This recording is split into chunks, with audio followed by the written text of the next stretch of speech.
Matt Reeves is finally ready to start talking about the Batman 2. I know you have been anxiously awaiting any shred of detail on it.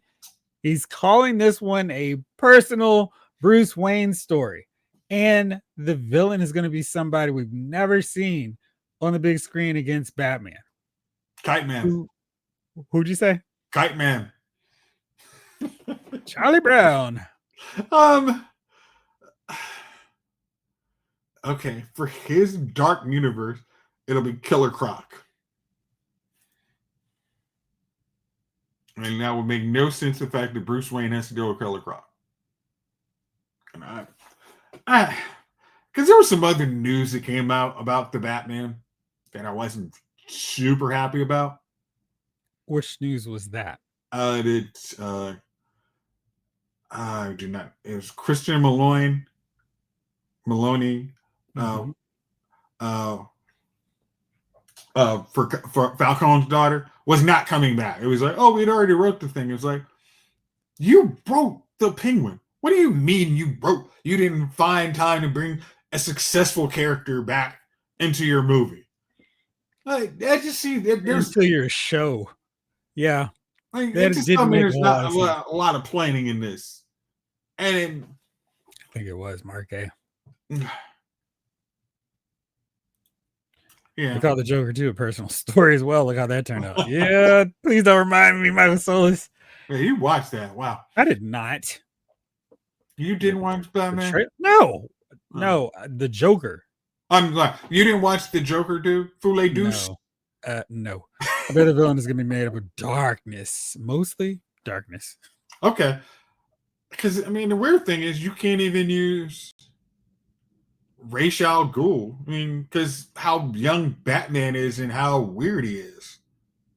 I mean, the Christian Bale's Batman, you could always, I mean, again, you had Ra's al Ghul that was really good. But I mean, his joint is, how did you become Batman? I brooded about it. I took my trust fund and I thought I was Batman now. That's so awkward. Shut up. You're not my daddy. Oh, okay. Did someone say darkness? Darkness. Gosh, about the Darkness Chasers. Would you like to see him versus Quarterhouse? No, not this version. Because I think that would be a really easy one for Matt Reeves to do, but I don't like this Batman enough to be into the idea of him facing the Court of Owls and the Talons. Ben Affleck, absolutely. Oh gosh. Christian Bale, for sure, but not Robert Pattinson. At least not the way. I mean, maybe if he gets a haircut and loses the bangs, but that first one was just so underwhelming and disappointing to me. I really wish they were like, we're not going to do it. And I would not have been upset at all. Great. Let's move on. James Gunn, who's going to be your Batman? But there's another thought. Okay, hold on, because I'm thinking in my head with the Christian Bale Batman. If the idea was the Court of Owls, that would have been really cool. Is that third movie? Because Ra's al Ghul is the bad guy, trying to destroy Gotham. Joker and Two-Face, again, trying to destroy Gotham, trying to save it. Court of Owls, we've been here all the damn time. And we're going to decide once and for all how we deal with Gotham. And it is up to Batman to stop us. I think that would have been really cool.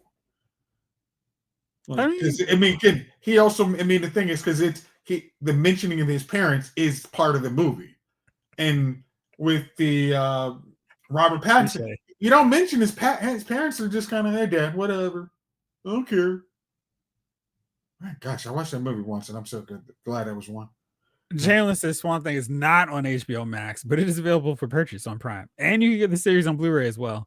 What is the point of a streaming service if you don't even have your own shows there? See, that's just infuriating. Gosh. It's so freaking stupid. I mean, it takes up too much server room.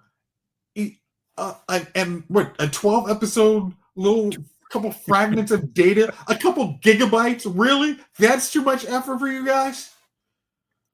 I'm sure that wasn't a 4K presentation. I love to see Batman take on Deathstroke. That sounds like a great idea, Lawson. Someone should have done that. Sigh. Um.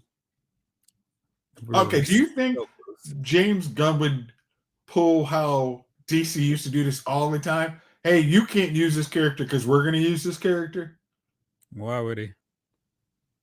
I mean, again, why would they say, hey, you have to kill Amanda Waller in the Arrowverse because we're going to use her in maybe 5 years? Well, also, there's no DC shows to worry about right now outside of the stuff he's doing, so I think he's okay.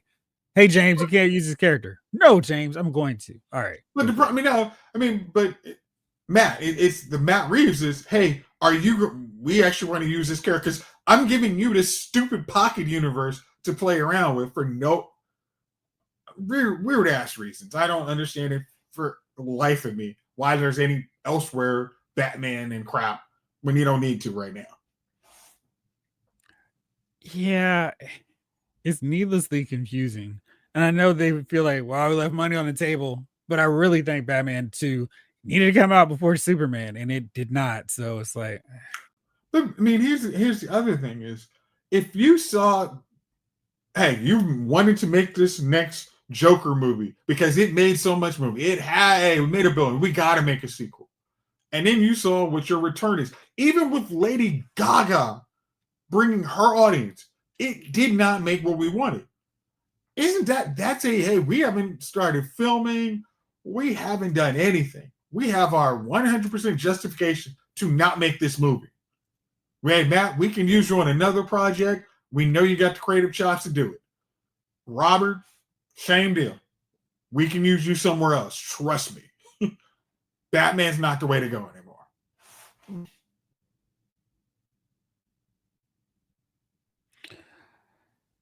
yes, indeed. So, Joker 2 Electric Boogaloo.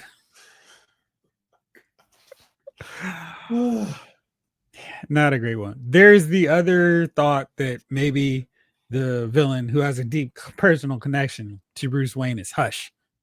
Break it down. So, what do you think? Tommy Elliott, Banished Face, showing up as the bad guy? Well, we have the Riddler from our last movie. Yeah, that was I really wish he hadn't gone deranged serial killer with Riddler, because it's like Batman has plenty of those villains. And if you decide, let's do this with Riddler, then you wipe out a bunch of other ones who would make more sense in that. Riddler's kind of goofy, fun. He thinks he's smarter than he really is. He's an easily relatable villain. And I think if he had just had fun with Riddler, he would have been an awesome bad guy. Because I feel like we had Batman Forever, which we were talking about watching. Jim Carrey goes full tilt on it. He went the exact opposite direction to the point where it wasn't even the Riddler. It's like, why are you doing this character? Is, hey, I'm smarter than Batman.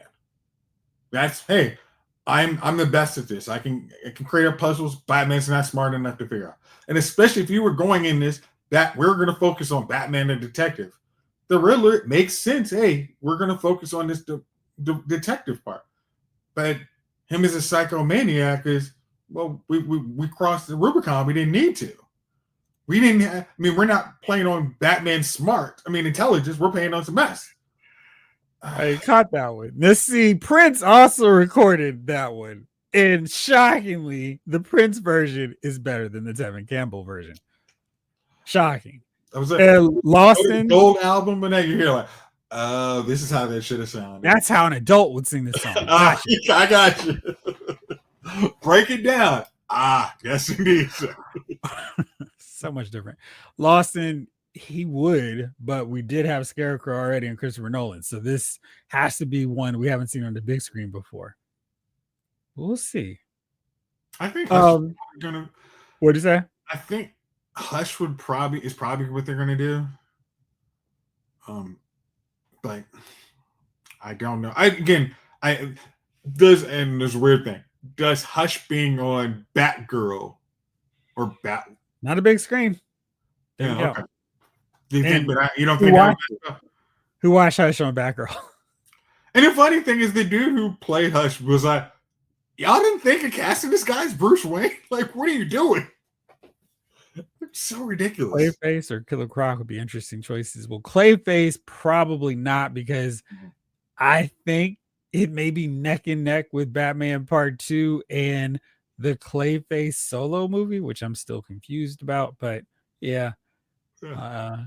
I wonder. I think Killer Croc is a good character. I don't know if he's one that you necessarily want headlining your whole movie. Was it Riddler on the big screen, played by the great Jim Carrey? That's the way to do them mostly. Might depend on which Riddler, because Riddler is really a mastermind type villain. They could make Riddler very dangerous. Well, I mean, that was what his plan was for his first film, but I don't know. Because I'm trying. I mean, overall, what's the guiding light of this Bruce Wayne? I mean, this Batman.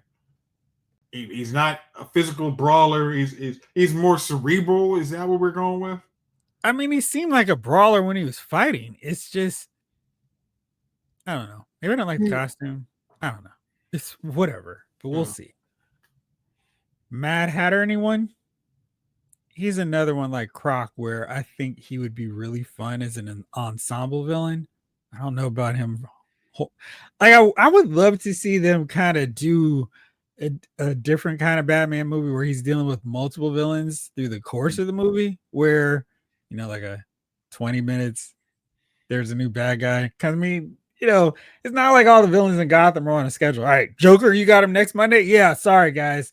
Got that one all booked up. So y'all can't come and invade Gotham then. So he's like dealing with multiple things at once. Because that idea to me makes more sense. It's like, hey, we can do 4 or 5 villains, and at the end, the villains team up to try and beat Batman, and Batman wins. Well, Batman and Robin. You think they're gonna bring a Robin to this? I mean, after watching Batman and Robin, I actually do want to see Robin done properly. And I know James Gunn has a Batman and Robin in the works, so we will eventually see Damian Wayne. He's the only one that they really could do without any problem. This is actually Batman's son, everybody. Calm down. It's okay. Jamlin, even though he's a second tier villain, but Firefly could be great in a movie. So we could do Killer Croc, Mad Hatter, Firefly, maybe your guy Kite Man, and have all of them being the nuisance. And then maybe in the post-credit scene, we see the villain who's been manipulating everything all along and setting these guys up to go after him. All right. Then that's when you introduce your Bane at the end. Looks like he's weak enough now. Hugo Strange. Yeah, he'd be a good one. Mm-hmm. And on the multiple villain note, I give you Calendar Man.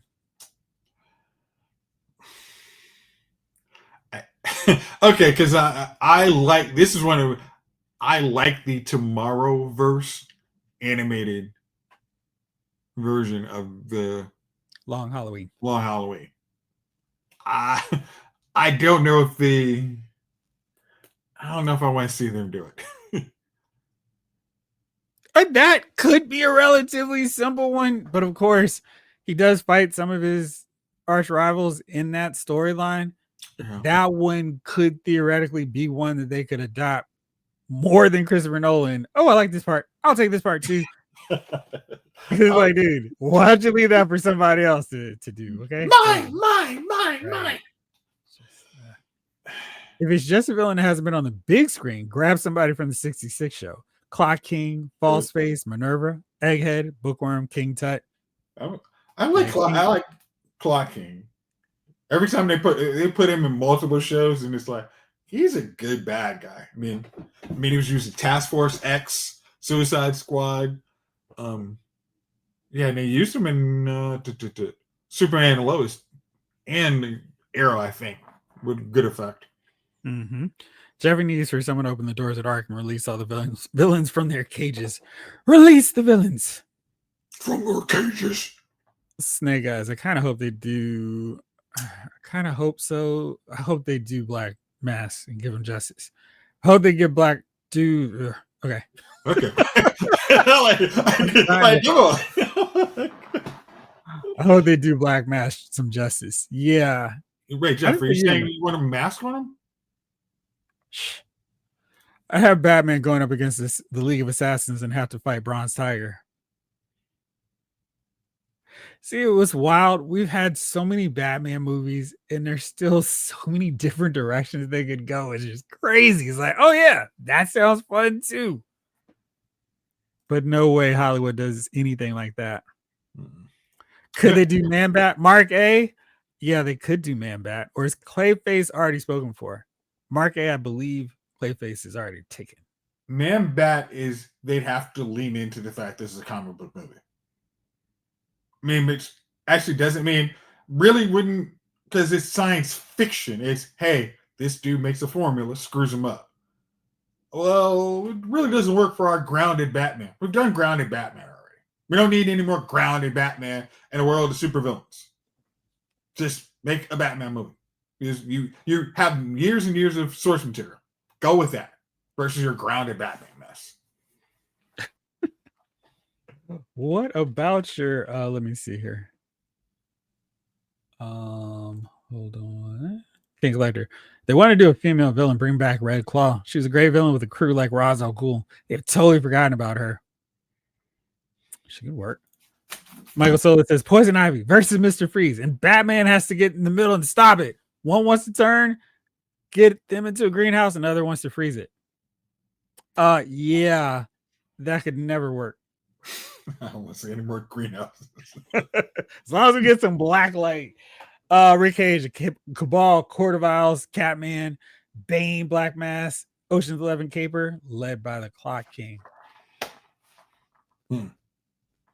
See, that's something that could have been. Yes, I agree with you. That could have been a really cool way to go as opposed to Clayface, which is I'm still like James. Why Clayface? There's so many DC characters. He just seems like such an odd choice. Lawson, come on! Killer Moth is right there, Hollywood. Yeah. What about the guy with Puppet Scarface? Ventriloquist. Yeah, he would be fun. Gotta take you out, Batman. Yeah. Ace to sleet you, Batman. Cool party. Phantasm. Another good one. And that would solve so many things. The Phantasm's a chick? Yeah. And a great villain, too. Yeah. So there you go. So there are lots of great options for Batman villains. Michael Solis says Condiment King would be a great antagonist. He's got tons. So get to work. Hopefully we'll find a good Batman villain for the Batman Part 2. And then James Gunn can use all the rest of them.